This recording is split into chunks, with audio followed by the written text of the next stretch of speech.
Berjumpa lagi dalam permenungan kita edisi Jumat 25 Maret 2022, pekan ketiga Prapaskah. Hari ini adalah Hari Raya Kabar Sukacita. Bacaan-bacaan liturgi hari ini, bacaan yang pertama dari kitab Nubuat Yesaya bab 7 ayat 10 sampai 14 dan bab 8 ayat 10. Bacaan kedua dari surat Ibrani bab 10 ayat 4 sampai 10 dan bacaan Injil dari Injil Lukas bab 1 ayat 26 sampai 38. Hari Raya Kabar Sukacita mengingatkan kita sekalian akan karya Allah yang mengagumkan ketika Allah memilih Maria menjadi bunda putranya Yesus. Cerita ini kita dengar atau kita baca atau diceritakan di dalam bacaan Injil hari ini. Dan kabar sukacita kepada Maria sesungguhnya sudah diramalkan oleh Nabi Yesaya seperti yang diceritakan dalam bacaan yang pertama hari ini, bahwa seorang perempuan muda akan mengandung dan akan melahirkan seorang anak laki-laki dan akan menamai dia Immanuel, yang berarti Allah menyertai kita. Artinya apa yang dialami oleh Maria ketika menerima kabar sukacita dari malaikat Gabriel yang adalah utusan Allah, sesungguhnya sudah diramalkan jauh-jauh hari sebelumnya.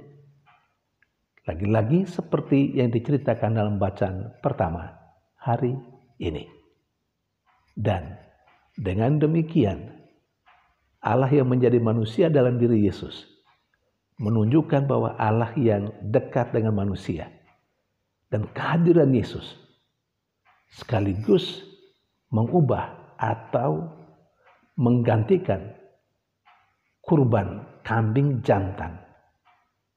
Karena menurut bacaan kedua hari ini, penghapusan dosa itu tidak bisa dilakukan dengan mengorbankan binatang. Tetapi Yesus adalah kurban itu sendiri. Dan dengan cara itu, Yesus menyelamatkan umat manusia. Yesus menghapus dosa-dosa manusia. Jadi kurban bukan lagi kurban binatang, tetapi kurban seorang anak manusia, yakni Yesus Kristus sebagai penghapus dosa-dosa manusia. Itulah yang diceritakan dalam bacaan kedua hari ini. Saudari dan saudara yang terkasih, memang ada banyak pesan yang bisa kita petik dari Hari Raya Kabar Sukacita hari ini. Tetapi satu hal saja yang menurut hemat saya sangat relevan dengan kita. Allah yang maha kuasa, Allah yang maha hebat, sesungguhnya bisa melakukan apa saja, termasuk melakukan atau melaksanakan karya keselamatan untuk manusia, mestinya tanpa manusia. Dia bisa, karena Allah itu maha kuasa. Tetapi Allah tidak menggunakan kemahakuasaannya untuk bertindak sendiri. Allah tahu bahwa Allah mau menyelamatkan manusia dengan melibatkan manusia sendiri di dalam karya keselamatan itu.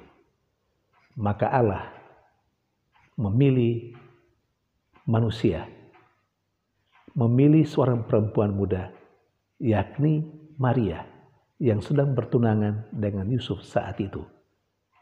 Dialah orang yang diberkati, orang yang dikaruniai. Allah menyertainya.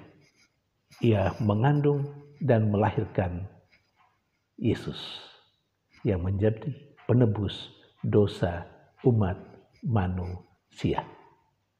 Nah, seperti itulah cerita atau sejarah keselamatan manusia adalah cerita tentang Allah yang selalu memberi kepercayaan kepada manusia, Allah yang selalu menggunakan manusia untuk karya keselamatannya.